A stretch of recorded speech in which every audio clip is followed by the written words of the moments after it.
आज हम लोग देखेंगे वास्तविक संख्या का एक पार्ट है जिसका नाम है अपरिमेय संख्या। कौन कौन अपरिमेय संख्या होगा और उसे हम लोग सिद्ध करके भी आज देखेंगे, और जितना भी वीआई सवाल है उसका सारा सिद्ध करके हम लोग देख लेंगे आज। कोई दिक्कत? चलिए सबसे पहले देखें अपरिमेय संख्या कहते किसे हैं। तो अपरिमेय संख्या वह संख्या जो पी व क्यू के रूप में नहीं लिखा जा सके उसे क्या बोलते हैं? अपरिमेय संख्या। जो संख्या पी व क्यू के रूप में नहीं लिखा जा सकता है उसे हम क्या बोलेंगे? अपरिमेय संख्या। दूसरा, जिस संख्या का वर्गमूल पूरा पूरा नहीं निकलेगा वह संख्या सारा क्या हो जाएगा? अपरिमेय संख्या में चला जाएगा। कोई दिक्कत? जैसे देख लीजिएगा √2 क्या अपरिमेय संख्या, √3 अपरिमेय संख्या, √5 अपरिमेय संख्या, √7 अपरिमेय संख्या, √8 8 का भी निकलेगा? नहीं निकलेगा। √6 का निकलेगा? नहीं निकलेगा। √10 का निकलेगा? नहीं निकलेगा। कैसे? 8 का जब अगर निकालेगा तो कितना हो जाएगा? 2 4 और फिर 2 2 एक जोड़ा लगेगा, कितना हो जाएगा? 8 को जब आप तोड़ेंगे कितना हो जाएगा? 2 गुना 2 गुना 2। इसका कितना हो जाएगा? 2 का जोड़ा एगो निकाल दीजिए, इसका वर्गमूल निकल गया। ये देखो बेचारा इकल्ले रह गया, बेचारा रह गया तो बेचारा पर क्या रहेगा? रूट। तो देखिएगा ये क्या हो गया? परिमेय संख्या। और भीतर वाला क्या हो गया? अपरिमेय संख्या। तो परिमेय जोड़ अपरिमेय इक्वल टू क्या होगा? अपरिमेय। परिमेय गुना अपरिमेय इक्वल टू अपरिमेय। नहीं, एक चीज सीधा सीधी याद रखो, इसको आप एक चीज मान लीजिए। क्या मान लेंगे? जितना अपरिमेय संख्या है, अपरिमेय संख्या है, ध्यान दीजिएगा, इसको जैसे मान लीजिएगा हम ले लेते हैं कितना? √3 ले लेते हैं। इसको आप पियंकड़ मान लीजिए। पियंकड़ समझते हैं? पियंकड़ समझते हैं? किसको बोलते हैं पियंकड़? दारू पीने वाले को, नशा करने वाले को, ताड़ी पीने वाले को, है कि नहीं? तो जो पियंकड़ है, सुनिएगा, जो पियंकड़ है वो किसी भी सज्जन आदमी के पास जाएगा तो ये नहीं बोलेगा कि पियंकड़ अब सज्जन बन गया। उसे ये कहा जाएगा कि ये जो सज्जन व्यक्ति था अब यूं पिए लागलू। नहीं, पियंकड़ के नाम से उस सज्जन भी बदनाम हो जाएगा, ना कि सज्जन के नाम से पियंकड़ का नाम क्या हो जाएगा? सुधर जाएगा। ये नहीं होगा। तो जिस मान लेते हैं हम क्या कि जितना परिमेय संख्या जिसका रूट नहीं निकलते इसको पियंकड़ मान लीजिए, और जिस परिमेय संख्या के पास ही पियंकड़ जाएगा वो सबको ये पियंकड़ कर देगा। क्या कर देगा? पियंकड़। देख लीजिएगा, समझिएगा। जैसे मान लीजिए 5 है, +5 है, इसके पास एक पियंकड़ वहां से आ गया, अब इसका नाम क्या हो गया? बोलिए। ये परिमेय संख्या था, सज्जन बाबू थे, ये देखिए पियंकड़ बाबू आया, इसको क्या कर दिया? पूरे को क्या पियंकड़ बना दिया, मतलब अपरिमेय संख्या हो गया। कोई दिक्कत? इसमें देखिए 3 अभी घाटा में आ गया, दूसरा पियंकड़ बाबू आ गया। नहीं, ये पूरा मिलकर अब क्या हो जाएगा? पियंकड़। मतलब ये और ये दोनों मिलकर अब क्या हो जाएगा? अपरिमेय संख्या हो जाएगा। एक और देख लीजिएगा 7 है, इसके साथ देखिएगा और पियंकड़ जुट गया गुना में, क्या होगा? ये अपरिमेय संख्या। इसके साथ और देखिएगा भाग में भी देख लीजिएगा, √2 आ गए महाशय के साथ। देखिए सज्जन बाबू थे, इसके बाद से पियंकड़ बाबू आए और दोनों मिलकर क्या बन गए? अब पियंकड़। कि सज्जन बाबू अब थोड़ा थोड़ा पुआ पुआ लेने लगे। अब नहीं, बात समझे? तो इससे परिमेय और अपरिमेय में दिक्कत होगा क्या? जिसका पूरा पूरा वर्गमूल निकल जाए परिमेय संख्या, और जिसका नहीं निकले वो अपरिमेय संख्या। और अपरिमेय संख्या किसी परिमेय संख्या के साथ में किसी अवस्था में रहे तो वह क्या होगा? अपरिमेय संख्या। क्या होगा? किसी भी अवस्था में रहे, चाहे वो जोड़ के साथ रहे, गुणा के साथ रहे, भाग के साथ रहे या घटाव के साथ रहे, किसी अवस्था में रहेगा तो क्या हो जाएगा? वह अपरिमेय संख्या हुआ होगा। कोई दिक्कत? समझ में आया? आप विस्तार से इसको सिद्ध करना सीखेंगे, फिर इसका एक नंबर लेंगे, उस समय पूरा क्लियर करेंगे इसको। चलिए, क्या लिखा? सिद्ध करें कि √2 एक अपरिमेय संख्या है। ध्यान से देखिएगा एकदम। ऐसे तो थ्योरम है, 9th का थ्योरम है, 10th में हम लोग पढ़ रहे हैं इसको। कहां पढ़ रहे हैं? और इसमें से एक सवाल पूछता है 2 नंबर का, और 2 से 3 सवाल पूछेगा आपका 1 नंबर में। मोटा मोटी 5 सवाल यहां से उठ जाता है, 4 से 5। कोई दिक्कत? ध्यान से देखिएगा, टकटकी लगाकर देखिएगा, कहीं मिस नहीं होगा। कैसे कैसे लिखेंगे खाली ये ध्यान देना, खाली लिखने में इसको ज्यादातर ध्यान लिखने पर देना है, ना कि इसको बनाने में। माना √2 है ना, माना √2 एक, यहां तक क्या परिमेय है ना, मानेंगे वो परिमेय मान करके, परिमेय संख्या है। माना √2 एक परिमेय संख्या, जस्ट अपोजिट मानेंगे। परिमेय था अपरिमेय है तो परिमेय मान करके उसको बनाएंगे। क्या क्या परिमेय को पी क्यू में लिख ही नहीं सकते? लिख पाएंगे कि नहीं लिख पाएंगे? तो यहां लिखेंगे परिमेय संख्या क्या किसे बोलते थे? जो P बाय Q के रूप में हो, ध्यान रहे, लेकिन Q 0 के बराबर नहीं हो। एक चीज ध्यान रखो, पहले पढ़ा चुके हैं। तो बराबर कितना, √2। नहीं, यहां पे कॉमा दीजिएगा, कॉमा के बाद क्या करना है, जहां P और Q कोई, कॉमा के इसी पर इसी सीधा में लिखना है, धनात्मक पूर्णांक है। यहां तो कोई दिक्कत, P बाय Q बराबर √2, जहां P और Q कोई क्या है, धनात्मक पूर्णांक। धनात्मक मतलब प्लस में है, ना कि ऋणात्मक में है, लिखेगी नहीं, देखेगी इसको। अब देखिए क्या करेंगे, दोनों तरफ वर्ग करने पर तो P बटा Q का क्या हो जाएगा, होल स्क्वायर, वर्ग मतलब स्क्वायर, और इस पर क्या करेंगे, √2 का होल स्क्वायर। यहां तक समझे। अब देखिए क्या करेंगे, दोनों पर स्क्वायर कर दिए, P का स्क्वायर, ऐसा क्या हो जाएगा, Q का स्क्वायर, और √2 गुना √2 कितना हो जाएगा, 2। अब क्या होगा, P स्क्वायर बराबर इनके भाग में उधर जाकर क्या हो जाएगा, Q स्क्वायर। अब थोड़ा सा ध्यान दीजिएगा, अगर ये दो यहाँ भाग गुना में है, इसको इस पार लाएंगे तो भाग में होगा कि नहीं, ये अगर गुना में तो उसको उठाकर लाएंगे तो भाग में हो जाएगा। जैसे यहाँ देखिए, P स्क्वायर बराबर 2Q स्क्वायर है, इसको वहां गुना में, इधर क्या हो जाएगा, भाग में होगा ना। तो अब देखिए ये जो रहेगा यहाँ, ये दो यहाँ है, इसके ऊपर में जो मतलब अंश जो है, यहाँ कुछ भी ऐसा संख्या रहेगा जो ऐसा इसका गुणज होगा, क्या होगा, गुणज। मतलब यहाँ 2 है तो हो सकता है यहाँ 2 का ही स्क्वायर है, 2 दूनी 4, 4 दूना 8, मतलब 2 4 6 8 10 12 14 इसी तरह रहेगा, ताकि इससे क्या हो, पूरा ही कटे। तो हम लोग इसको समीकरण क्या कर देंगे, एक, और यहाँ लिखेंगे चूंकि दो जो है, दो यहाँ बट्टा में आया, इसको काटेगा, ध्यान रखना, 2 P स्क्वायर को विभाजित करेगा, इसलिए 2 P को भी विभाजित 2P स्क्वायर को विभाजित करता है, लिखना करता है, और क्या लगा, इसलिए 2P स्क्वायर, P को भी विभाजित करेगा। देखिए यहाँ स्क्वायर है, यहाँ सिर्फ स्क्वायर नहीं है, कैसे, यहाँ देखिए समझिएगा, अगर यहाँ 4 रहे, 4 का स्क्वायर बटा 2, तो 4 का स्क्वायर कितना होगा, 4 गुना 4 बटा 2। तो पहले देखिए इसको काट रहा था, काट रहा था ना, स्क्वायर तो काट रहा था 2 बार में। अब देखिए क्या होगा, अगर यहाँ 4 रहता, स्क्वायर हटाते तो इसको तो काट रहा कि नहीं, स्क्वायर वाले को भी काट रहा है और इसको भी काट रहा है कि नहीं, तो वही लिखे वहां, ध्यान रखिएगा इस जगह पर। उसके बाद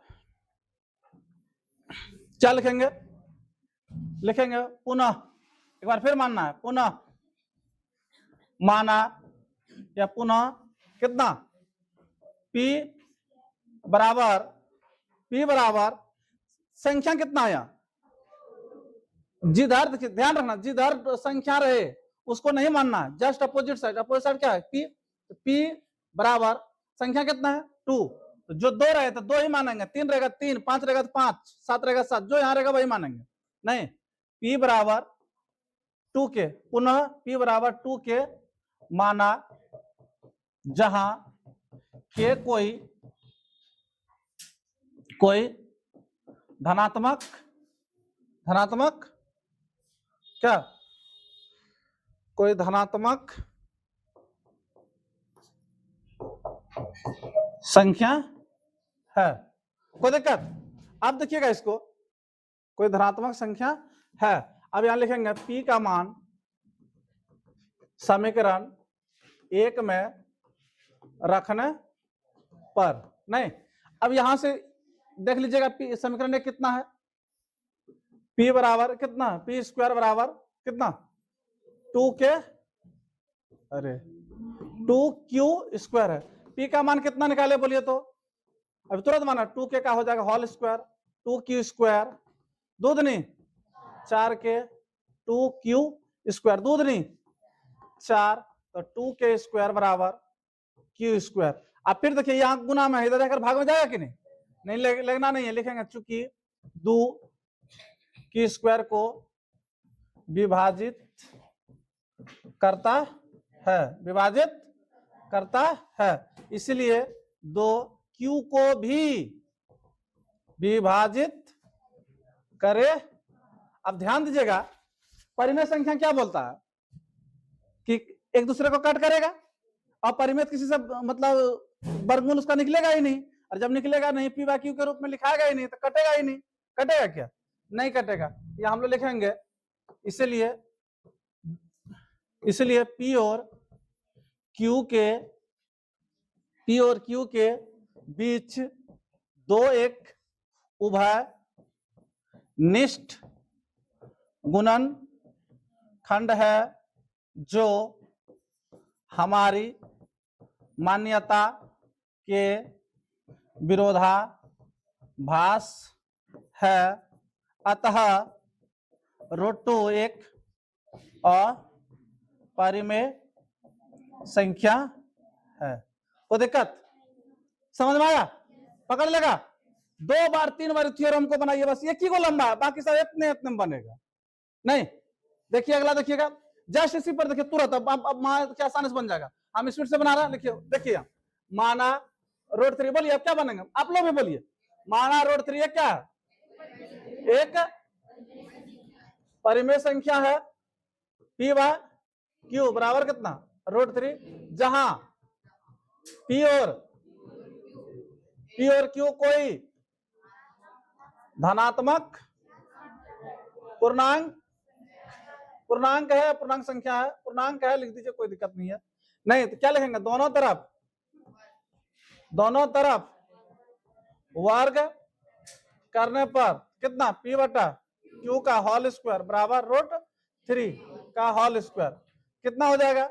पी का स्क्वायर बटा क्यू का स्क्वायर √3, तो पी स्क्वायर, यहाँ क्यू नहीं, समीकरण 1 क्या लिखेंगे, चूंकि बोलिए 3 पी स्क्वायर को विभाजित करता, इसलिए 3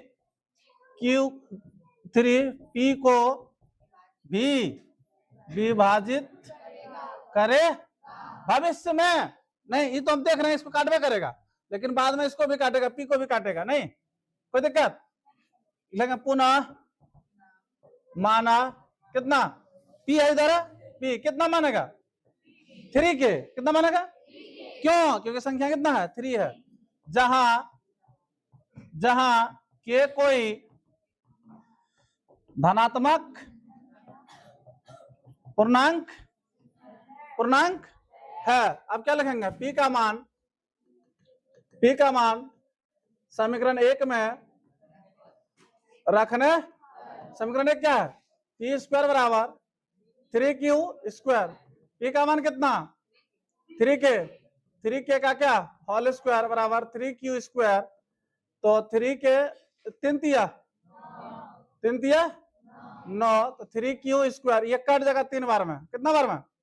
तो कितना हो जाएगा? 3k स्क्वायर बराबर q स्क्वायर। फिर लिखेंगे चूंकि 3 किसको?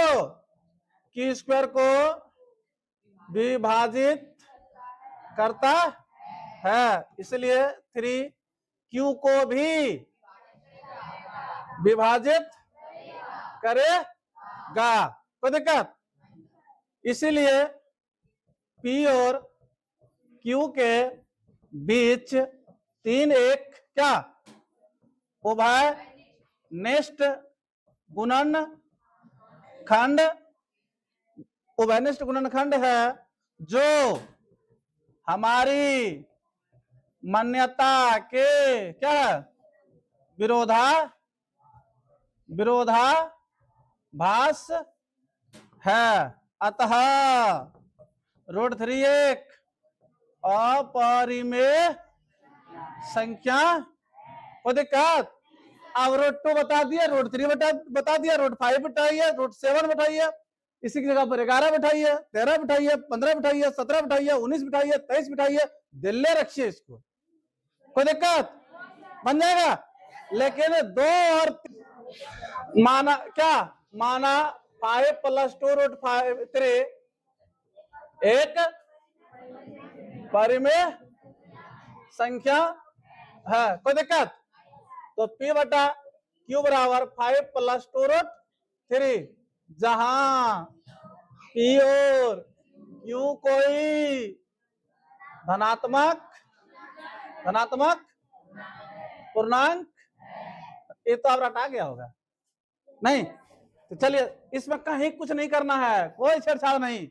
ये देखिए P बटा Q है ना, ये देखिए 5 जोड़ में है, इधर आकर के घटा में इधर बच गया बेचारा आई, कितना 2√3। अब देखिए इसके नीचे कुछ नहीं, देख दोनों का लौसा कितना हो जाएगा 1, तो P देखिए Q कट जाएगा, Q खत्म एक बार में, 1 गुना P रहेगा, माइनस से माइनस देंगे। देखिए इसके नीचे कुछ नहीं था, देख 1 गुना Q गुना 5 कितना हो जाएगा 5, और न कुछ जान तो P लिखो और फट से तिरछा मार दो इसको, 5 गुना Q 5 Q नहीं, इसको लिख लेना P ऊपर में लिख देना, और 5 गुना Q कितना 5 Q।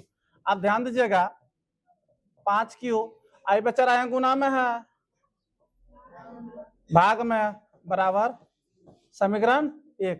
देखिए परिमेय वाला जात एक साइड हो गया, P अंकड़वा सब एक साइड हो गया,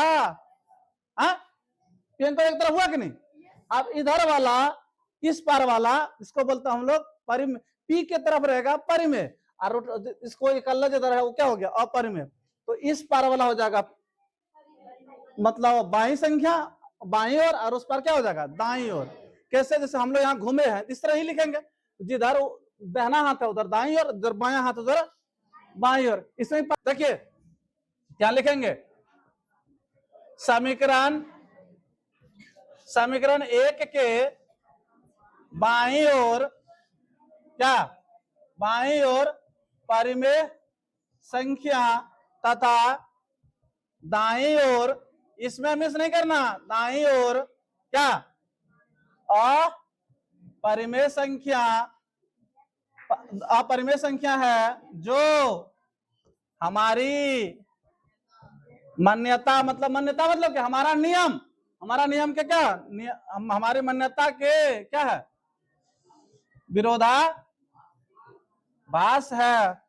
अतः क्या होगा 5 + 2√3 एक क्या है अपरिमेय संख्या। कोई दिक्कत किसी को, आसानी से बनेगा ओके। चलिए देखिए सिद्ध करें कि 7√5 एक अपरिमेय संख्या, माना 7√5 एक परिमेय संख्या है, उधर क्या करो परिमेय संख्या है नहीं, P बटा Q बराबर 7√, जहां P और Q कोई धनात्मक पूर्णांक है। ध्यान दीजिएगा बबुआ, कॉमा के इस पर नहीं आइएगा, नहीं कॉमा के इस पर नहीं आना है। अब देखिए कितना आसान है, ये पूरा इजी है ना। ये गुना में इधर आकर के बराबर बन गया, एक तरफ परिमेय एक तरफ लिख दो। समीकरण 1 के बाई ओर परिमेय, P की तरफ परिमेय संख्या तथा दाई ओर अपरिमेय संख्या है जो हमारे मान्यता के विरोधाभास है। अतः 7√5 पे क्या अपरिमेय संख्या, समझ में आ रहा है, कोई दिक्कत है कि ओके। आगे देखिए सिद्ध करें कि 5 + 2√1 एक अपरिमेय संख्या, माना 5 + √2 क्या परिमेय संख्या है। तो P बटा परिमेय क्या P बटा Q, परिमेय चर्चा हुआ तो P बटा Q, तो P बटा Q कितना 5 + √2, जहां P और Q कोई धनात्मक नहीं धनात्मक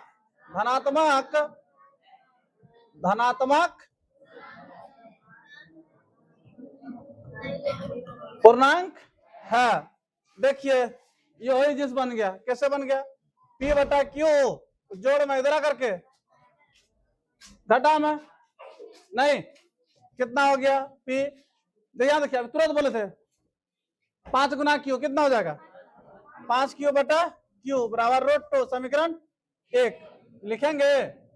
समीकरण 1 के बाईं ओर परिमेय संख्या तथा दाईं ओर अपरिमेय संख्या है जो हमारी मान्यता के विरोधाभास है। अतः कितना 5 प्लस रूट 2 एक अपरिमेय संख्या है। बताइए किससे किससे बनेगा, सबसे बन जाएगा।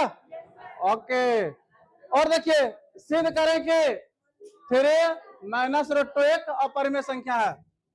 माना 3 माइनस रूट 2 एक क्या सॉरी परिमेय ना होगा, परिमेय संख्या है।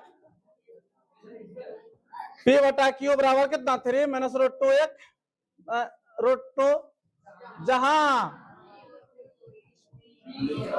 पी और क्यू कोई ऋणात्मक नहीं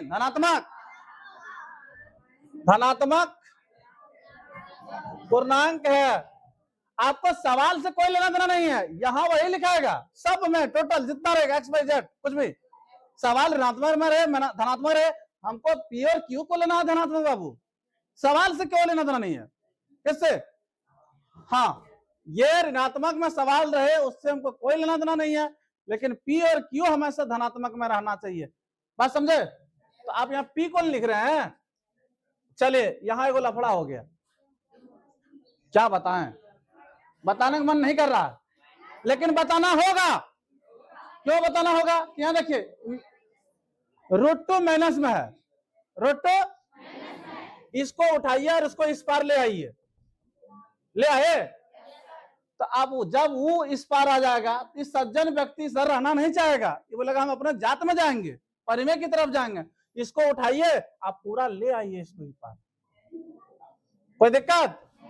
इतना अगर कर लिए तो कोई झंझटे खत्म हो गया। कैसे 3 गुना क्यू कितना हो जाएगा 3 क्यू माइनस पी, कोई दिक्कत बटा क्यू। समीकरण कितना हो गया 1। अब समीकरण यहां ध्यान दीजिए, समीकरण 1 के बाईं ओर, अब रे बाईं ओर क्या परिमेय क्या अपरिमेय। देखिए प्रियंका बाबू इधर आ गया है, प्रियंका इधर है तो क्या होगा अपरिमेय संख्या। समीकरण 1 के बाईं ओर अपरिमेय संख्या तथा दाईं ओर क्या होगा, उस पर क्या होगा परिमेय संख्या है जो हमारी मान्यता के क्या है विरोधाभास है। अतः बोलो बाबू 3 माइनस रूट 2 एक क्या है परिमेय संख्या। देखिए अब क्यों हमारे मान्यता का विरोधाभास हो जाता है, इसलिए हो जाता है कि अगर हम मनुष्य हैं तो राक्षस से दोस्ती तो नहीं करेंगे। इधर हो गया राक्षस, इधर हो गया मानव, तो न हुआ है सिस्टम में।